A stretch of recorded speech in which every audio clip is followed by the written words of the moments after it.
Are we live? What's good, great people? I am Ezel Mood, and I have a special guest in the building today.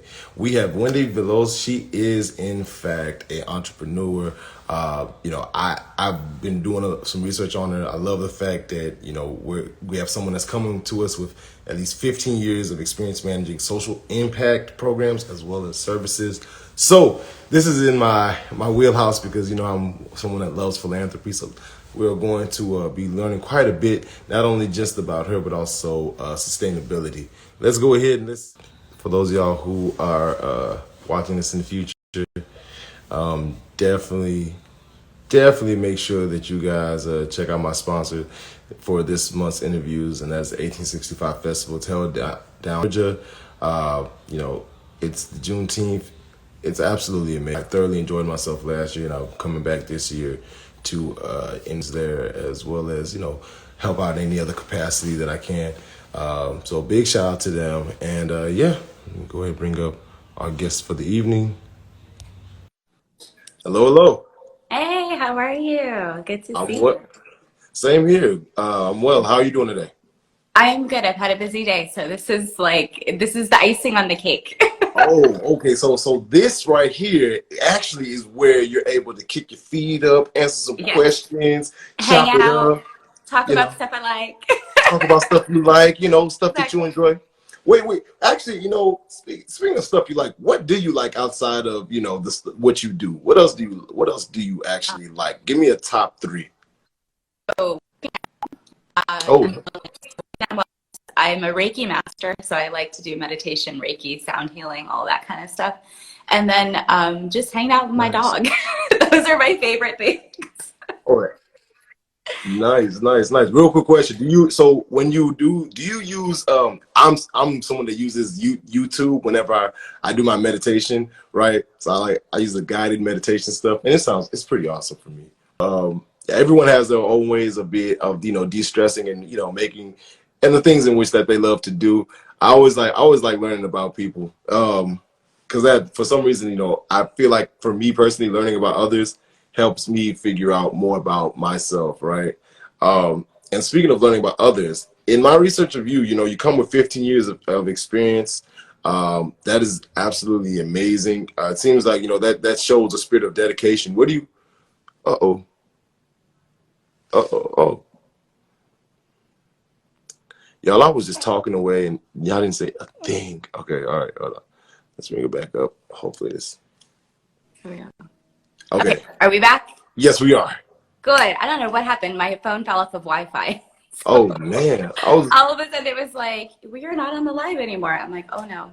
Oh no. And I was here talking too. I was like, man, literally responding to what you were saying. I was saying, like, for me, it's funny because like I love it, learning about other people, because for some, in my its own way, I learn more about myself, right? Especially as far as like the things that I find myself connecting with others on. With you, I see a spirit of dedication, right? As it pertains to, you have 15 years of experience. You come with that in social impact programs as well as services. I wonder, where does that spirit come from? Is it from your parents? Is it from, a certain experience? Talk to us about your catalyst. I have a blog post and an episode on my podcast about this, that it literally just came about because I decided I was going to spend my life helping people at the age of like 13. And there was nothing that was going to stop that. I went all the way through college and grad school, and my fellowship, and everything was focused around how can I help people and how can I make the biggest impact with my effort of helping. So I was always on the road for policy or something bigger than just one-on-one services, because I thought there was much more reach that I could have as I did the work that I was doing. So I was always trying to get to a bigger level of how do I help more people. Help people is now where I'm at. So I'm now not just the helper, I'm helping the helpers do that thing. So you're serving the servers as well as folks. I got it. Yeah, I'm trying. No, ain't no trying about it. I'm doing it. Look, we speak what is taking place. I had someone tell me that, so I'm just passing it along. Oh, no, it's true. I do this all the time because I'm like, oh, I'm not doing it. But I think what it is I'm not at the scale I want to be at yet, right? Because I really want to be able to scale big and help as many people get the skills that they need so that they can then scale their thing big. So that's what I'm really working towards. Absolutely, absolutely. That's scaling up. It's a lot. Hey, so working alone without support is burnout central. I took that from your website, and because I like that. What do you feel are dire components that go into creating a team? Well, so I was used to having a team of 22 when I left to become an entrepreneur. And it was a hard shock to the system to not have all of that support. And I think it depends on what you're really doing, but you have to know what skill set you need. And in the role that I had before as a policy director, I would tell people, look, I need evaluation. I need people who understand budget and understand finance. I need people who have policy skills and can do policy analysis. I need my legislative affairs people who can go talk to politicians. And then I need my hardcore program people who understand how things work. And so as a team, we had all these complementary skill sets. And what I actually did was let them hire each other. So I let them come on and build the camaraderie, because I already knew from the resumes that I had the skill sets, right? So part of it is the skills you need, but part of it is that team dynamic where you can create synergy, you can bring people together with different ideals, and you can create an environment where people are not scared to talk about those ideals or to step up and say, I have something different that I want to present. What do you guys think? And be open to getting feedback. So at least for my teams, it's always about the diverse set of skills and how do we work together and function as a team, but still have that respect to say we're going to do the best work, and it isn't about the individual team members necessarily. You know, in there you talked about making sure the environment in which people were presenting their ideas is actually comfortable. What steps do you take whenever you do that? Go into that for us, please. Yeah, it was a little difficult because I inherited a team that was not used to being a team. So I had to come up with some radical ideals with them, and they were going, okay, I don't know about this woman. But once they tried it, they were like, all right, we're on board. So we absolutely had fun. And I think that fun is something that in the workplace or in the work that we do is an anchor. We have to have fun. And when you have fun together, that creates a team spirit. It also levels the playing field. And so first and foremost, we're going to be here. We're going to enjoy our work. We're not going to feel like it's work. We're going to have fun. And in that fun, we're going to get to know each other, and we're going to establish rapport with each other. And as we're doing that, we're also going to understand what each expertise is of all the people. And how do you respect that and leverage it, right? And so there's some steps that I had to put in place, like a weekly meeting that people didn't like so much. But when we did that, I started half of it with the icebreaker. And sometimes we would do almost the entire meeting would be our fun icebreaker. But if you ask this group of people, do they put pineapple on pizza? Every single one of them will fall out laughing because they know that that is structured from a conversation that we had where it was a hot topic, it was politically charged, and people had an opinion. And normally when that happens in a group, it goes haywire. Absolutely. But my group was like, oh no, we're going to have this pizza conversation. And in fact, every time anybody encounters our department, they're going to be asked the pizza conversation first and foremost before they work with us. And then we're going to know whose side they're on. And it was a really funny way to build rapport. But even to this day, a year after we've done this activity, everybody still talks about it. And that's because it was fun. We broke down barriers. We all knew more about each other. And we were able to create a team environment around a conversation like pizza. Now, I wonder for you, are you one of those radicalists that does put pineapple on pizza? All day. Oh, yeah. Oh, okay. Well, thank you so much for joining us this evening. He's like, this is over. This is definitely over. I am not spreading your rhetoric any further. We're not spreading that here. Why? Why would you do that to pizza? It doesn't make sense. You got to have diversity. Hey, if you are in the audience and you put pineapple on pizza, go ahead, drop a pineapple. Drop a pizza emoji. Drop a pizza emoji. So that, and if you don't, God, thank you. See the little X in the pizza and the pineapple. Yes, please. Oh my gosh. Sincerely speaking, I love that, right? I'm someone, as far as, whenever I'm in a leadership role, I'm the guy that's the leader that always bring snacks, because snacks, Yes. oh my God, you will be surprised Yes. how much people will do for food. Oh my, and feeling valued. You give them food and you make them feel valued. Oh yeah, it's over with. It's Yes. over with. And I think that people, when they're in a leadership role, kind of think about snacks and food and all those things as fun, right? Like that's that, like, no, that's the word we can't have here. But they forget that people are human and they have basic human needs in order to perform.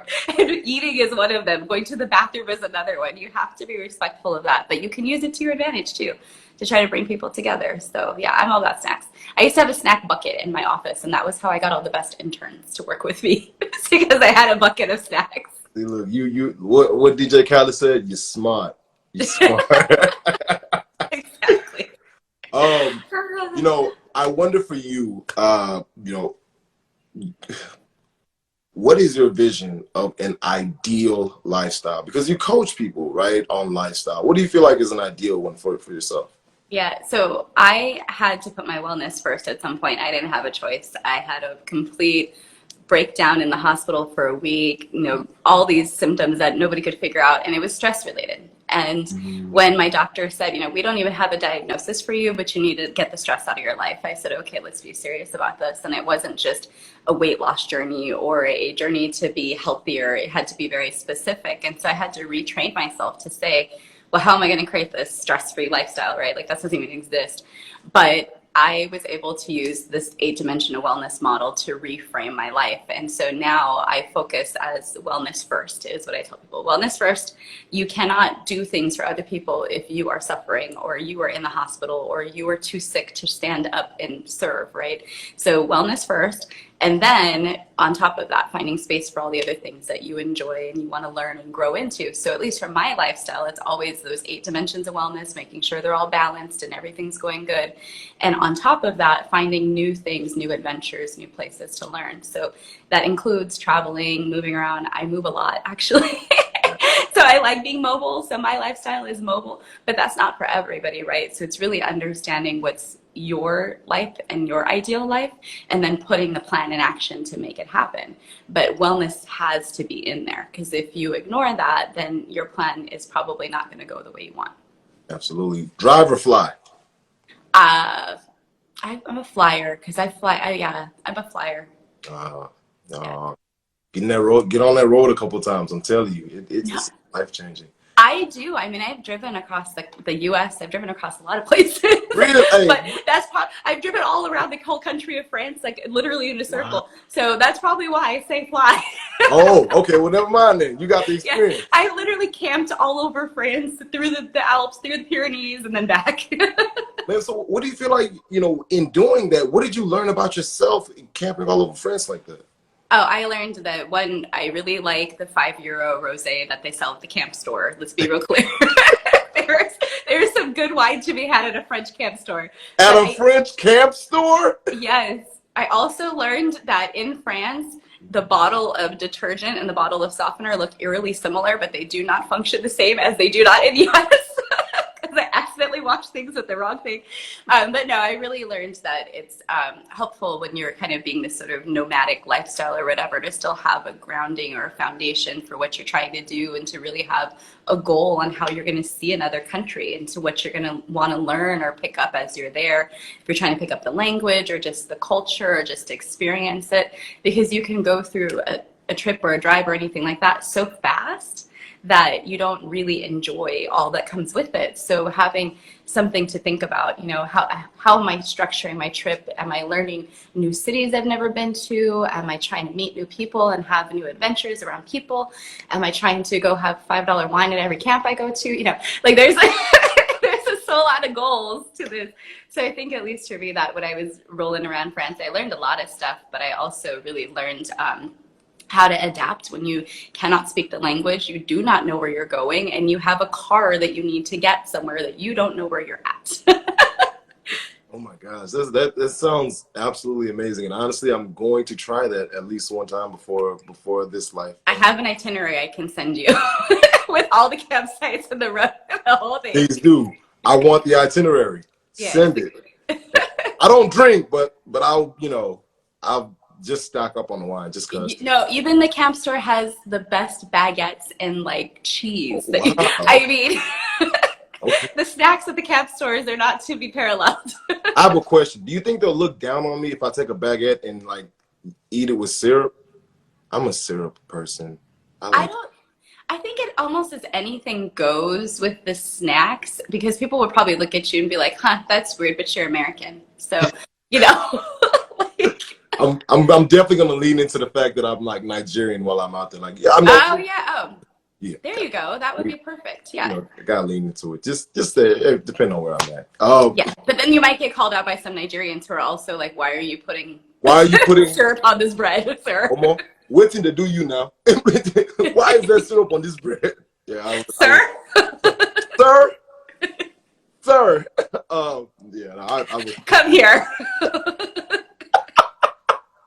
Yeah, Hey. they'll pull me to the side real fast. And just, hey, I'm sorry, you guys. That is wild. Where was I?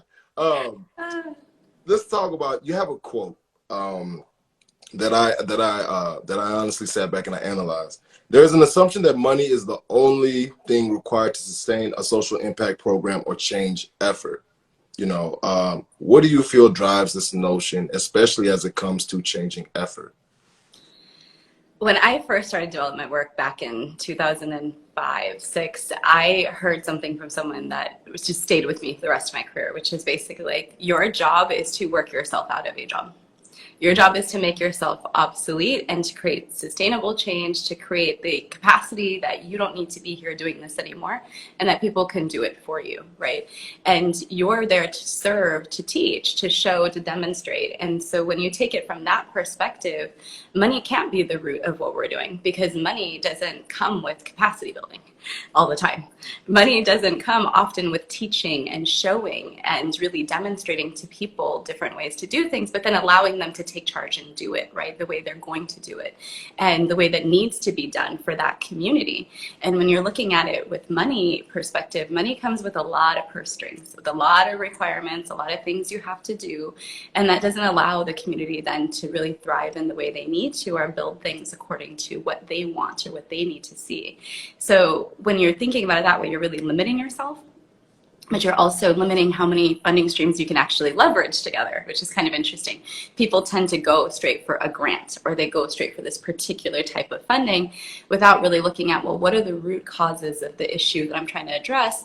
And there's probably 15 funding streams that I really am interested in because they all work at the root cause. It doesn't mean, you know, I might enter over here the conversation, but the root cause is down here.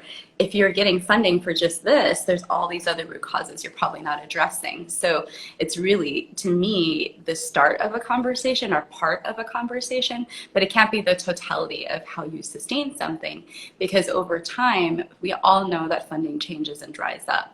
And you're not always going to have created something that's self-sustaining, even in a business model or in a nonprofit that has a part of it as a business model. So if you're looking at things from that perspective of, you know, sustainable funding, sustainable effort, sustainable capacity building, you have a lot of work to do, and that's hard, and that's why people shy away from it.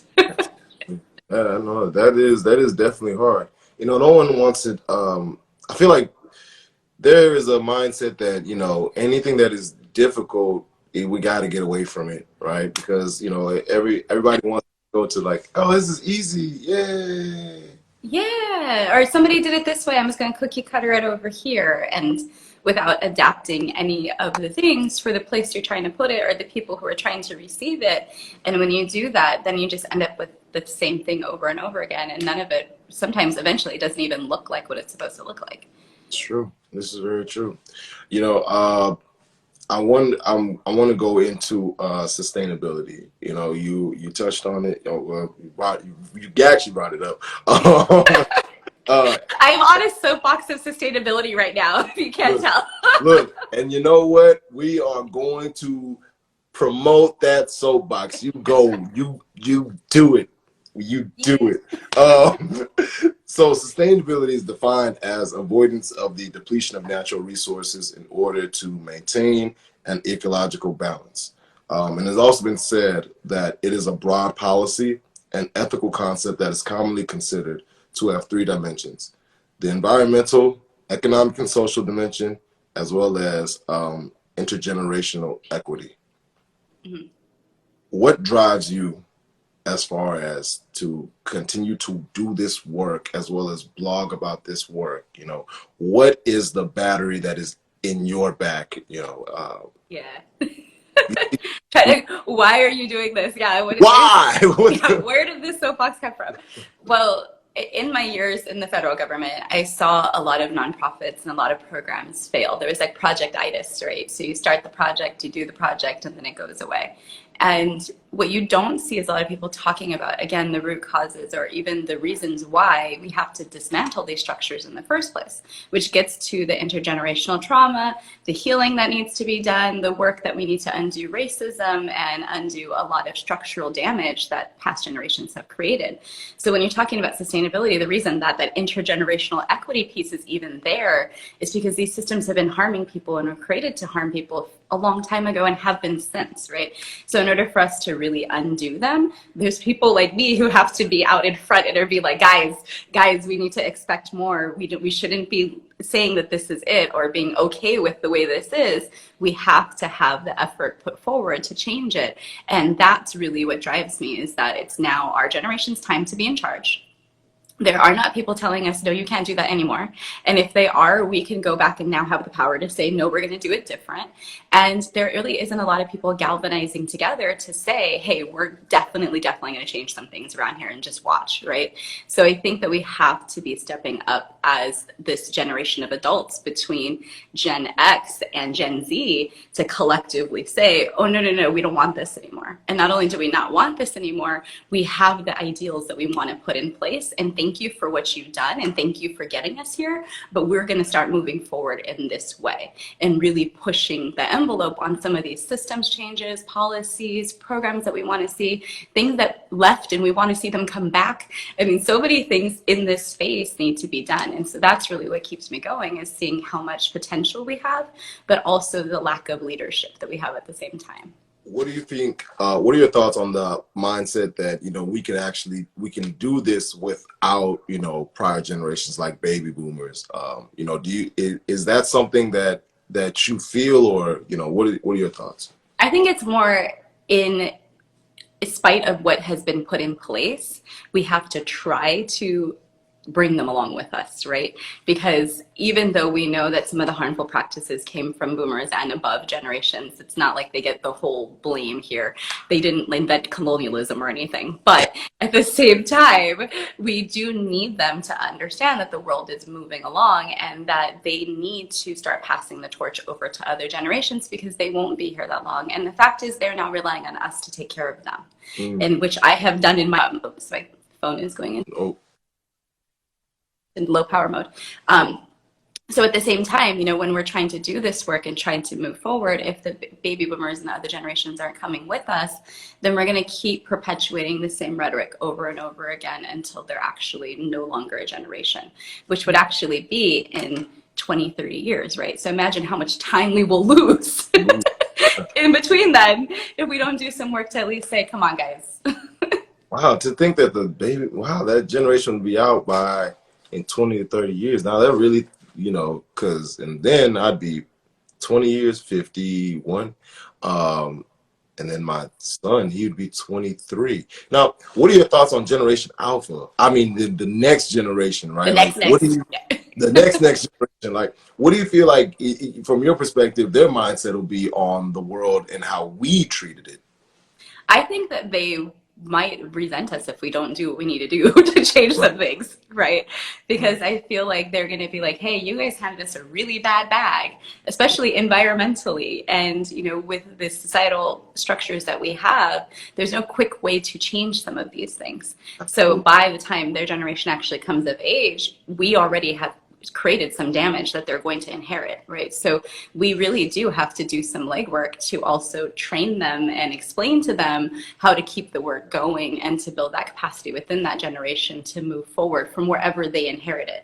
So we inherited at this point, we got to move the ball forward. They get the ball, they got to run it home and really change some things if we're not able to make as much movement as we want, right? So I think it's also about empowering them young to be part of the process, to be part of the decision making, to understand how these things work, and to also voice their opinions, because they are going to inherit from us.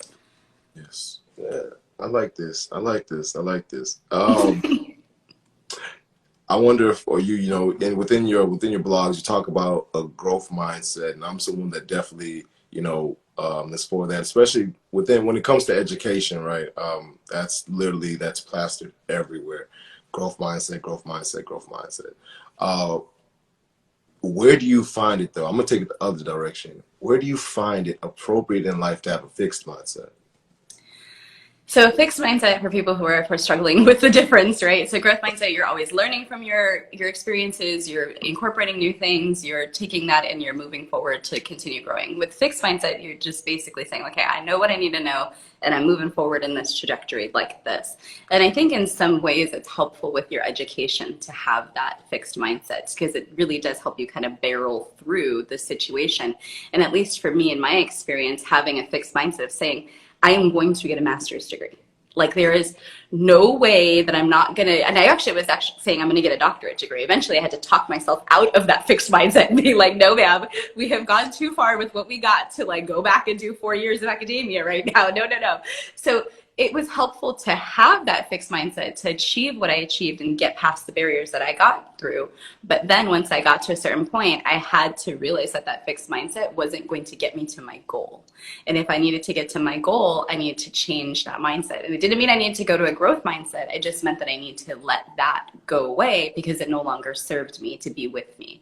It served its purpose for the point in my life that I needed it to be, but I didn't need it now, for example. I'm not going to get a PhD. So here's why I'm triggered. Oh no! For you, are you going to get a PhD right now? I'm working on my EDD, like okay, my education. Yeah, so I'm working on my doctorate right now, and it's a lot. Man. It's a lot. And you were already doing such great things before, right? So it's like, for some people, it makes sense to go on to that next level and to really up level your life. From where I was going, it doesn't make any sense to hold on to that dream, right? But do I still want to be called Dr. Wendie Veloz? Yes. Am I aiming for an honorary PhD somewhere? Yes. You'll get it too. I'm pretty sure. Kanye West, Kid Cut, so many people have honorary PhD. You'll get yours. You will. Yeah. Trust me. I'm going to come back right to this live and be like, look, guys, see, I fixed mindset, honorary PhD, I changed it. Look at us. We're doctors now, you guys. Yay. We'll do a high five. Oh my gosh. You know, talk to us about some of the we'll talk about some projects that you have coming up. What are you working on currently?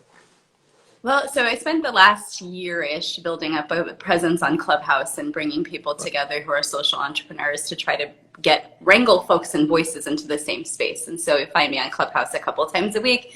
We have a club called the Social Impact Level Up Club, and that's where we all come together as social entrepreneurs and talk about money mindset manifestation and then social entrepreneur issues. And we even problem solve and have community together where we talk about, you know, what challenges people are facing and how to get past them. So that's been the core of what I've been working on with building a community. But then that went out into a podcast, like all these other things. So now that has turned into a podcast. Now we have a podcast called the Social Impact Level Up Podcast, which is on Apple and Spotify, and you can follow it there. And so those two things together have been how I'm getting a lot of this messaging out and sharing with folks. But I'm also on LinkedIn. I have a newsletter and some things over there. So that's how I get info out. But what I'm actually working on sharing are a couple of key things. One, helping people understand grant writing. That's the next couple of months. I'm doing some workshops on budgeting and grant writing, because those are things that as a social entrepreneur in a business or a nonprofit, you need to know some basics and how to explain your impact in a narrative or in a budget format. And so those are the two upcoming workshops that I'm having. And then I also do a lot of stuff around just explaining your impact in general to other people with communications and messaging and measuring and all of that stuff. So those are the workshops that I have throughout the year. And then I do an accelerator every month. So people who are in that idea contemplation phase and they don't know if they have the support to step out and do a social venture or what they want to do with their idea, I help them sort through all the mindset garbage and all of the beliefs and things like that, and then really put their ideas to action. So we move forward with the 12-week plan and how do you go out and do the work you're supposed to do. So these are all my vehicles for helping social entrepreneurs to not quit, because a lot of people don't have supports, they don't have resources, they don't have templates, they don't know what to do, and they go on and Google a bunch of stuff and throw some stuff out there, but it's not strategic and it's not part of a longer term strategy that is sustainable. So that's what I build, is the pieces for people so that they can enact wherever they are in the spectrum. If they're just starting or they're even more advanced or they're a big organization, I have a bunch of different tools that I put out for people depending on where they're at. Absolutely. I like that. I definitely like that. So yeah, you know, we're definitely gonna be supporting. Oh, when is your anniversary for Wendie Veloz Enterprises? Yeah, it's coming up soon. It's in June. Yes, 1 year in business under this a really interesting mission. I was doing work under my health and wellness coaching, which is my website, wellnessgrind.com, and I was doing that since like 2018. And then I lost my job suddenly in June of last year. Just walked into work one day and my job was no longer there. My department of 22 people was no longer there. And so I came home that day and said, all right, I've already have this business in my head. I'm just going to put it out into the world. And so June 16th, 2022 will be 1 year since that day. 1 year since I came home and was like, I'm in business. And actually in June, I have a project that's launching called Sister Armor. It's a book compilation with my Reiki master leading, who is brought all these female healers together to tell their entrepreneurial stories and challenges. So the story of that day of me actually having my job taken away from me is going to be out in a book in June. So right around the anniversary, it'll be coming out. So that's the like behind the scenes of the story that no one's heard yet. Oh. So yeah, and I wanted to title it something inspiring for brown women. And so it's called Breaking Free. It's called Now What? A Brown Girl's Guide to Breaking Free. So really helping brown women see the inspiration in a story of losing your job. I like it. I do. You know, we're definitely supporting it. So I'm gonna be looking for this June 16th, and I better get a message about it. Well, I don't know when the book is coming out, but June 16th I will be having a party online. Trust me. If you want to join the live, feel free to join the live. I'll jump in like, hey, we did a party. We having fun, y'all. Watch us. Yeah, she kind of crazy. She put pineapple on pizza though. Just I'm gonna have my pineapple pizza here with me on June 16th. I'm just kidding. Thank you so much for joining me to see this. He's like, this interview is done. Oh man. I want to get into the goal of this show, and that is philanthropy. Garnering support from the audience and putting it towards a charity or nonprofit that you care about. What charity or nonprofit would you like to spotlight, give a shout out to today? And why is the cause that it faces so important to you? I pulled it up on my iPad because I was anticipating this question. Let's see if you can see it. This is Leave No Pause Behind USA. Okay, gotcha. Yeah, Leave No Pause Behind USA. So it is my one of my clients. Her name is Liz, and she has a really cool story where she was in the military and realized that military families have to pay to transport their own pets when they move from one place to another. Really? And so she's actually created a nonprofit to pay for pets to be moved from military families, and she's also changing policy by putting a proposal together for Congress to be supported so that military and all of the branches of the U.S. government have to pay to be transported for the people that they're moving. So I think it's a super cool thing to do, but also she just rescued a dog who was going to otherwise be stranded in the conflict with Russia. in the Ukraine. And so it was kind of like a poor, poor situation, but really interesting story to hear that she was able to transport that dog out like within 24 hours, and it was back with its owners in a very kind of intense situation. So I think she's doing great work. The policy is going to be amazing when she gets it passed. I love supporting her and what she's doing. So yeah, check them out. And there is a bunch of Leave No Pause Behind. Let's be real clear. So Leave No Pause Behind USA is the one. Got you. Good, because I tagged them at the bottom of the video, so that people know where to throw some support, whether it be time, effort, donations, to throw some support behind them. So I will definitely make sure that I find the right one. Yes, yeah, I can connect you. I thank you so much, for that, for your time, for your energy, for your effort, for you trying to inspire other brown girls in the world, with your story. I speak nothing but light. I speak nothing but life. I speak nothing but peace. I speak nothing but growth as you continue to move forward within your field. I'm rooting for you. And before we close out, I have one last question. Oh, cool. Yes. And it's tradition here. We leave with words of wisdom for the next generation. So what words of wisdom would you have for those who would like to get into sustainability? For the next generation of people working in this space, follow the money, follow the programs, and really get to understand how to leverage those things for you. Particularly people of color who are doing this work, we're always taught to just keep going and pull ourselves up by our bootstraps, but we're not taught how to navigate the system. And it's going to take all of us telling each other how to navigate the system. So the one thing I will impart ways with information is I just had about $34,000 in student loan debt that I'm on the verge of getting forgiven because I did the public service loan forgiveness program. And so if anybody is doing this work, qualifies for that program because they work for a nonprofit or a government organization, please go and apply right now because the rules have changed and things have changed. And if you have student loans like I did, which is like $100K from Columbia, so it was not cheap, right. Getting a third of it forgiven because I worked for the government for 10 years is like, one, it's a blessing, but two, I honestly feel like it's something I worked for and deserve, and we should be taking advantage of these programs. So if that is anybody at all listening to this who qualifies for that, please go to the Department of Education and apply for this program and get your student loans forgiven, because all of us deserve what we do for the work that we put out. Absolutely. Thank you so much for that. Not only just the knowledge, but also that tidbit right there. I really appreciate that. Speaking. Well, it's good to meet you, and much love and light to you and all the blessings and all the things. And we're looking forward to collaborating and having you on my podcast. Hey, most definitely. Let me know when you want me there, and I'll pull up. Okay. I'll get the pizza ready. I'm just kidding. Thank you. All right. It was good to talk to you, man. Take care. Have a good one. You too. Oh my gosh, you guys! If you don't know, you won't know. That was Wendie Veloz. You guys definitely check her out. Big shouts out to her for everything that she's doing and the knowledge that she's spreading. Yeah, man.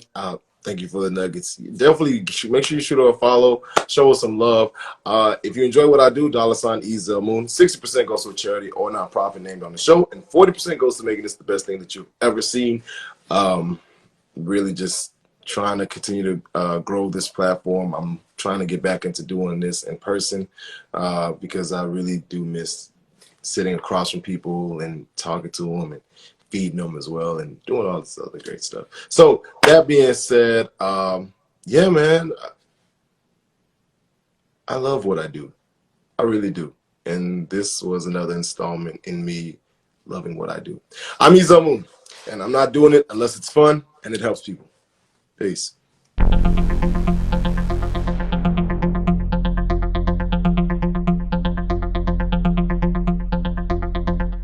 Purchase my book, Purple Mike Wants a Bike, at Amazon.com. You can find it there. Just type in Purple Mike, type in Moon, and it'll pop up.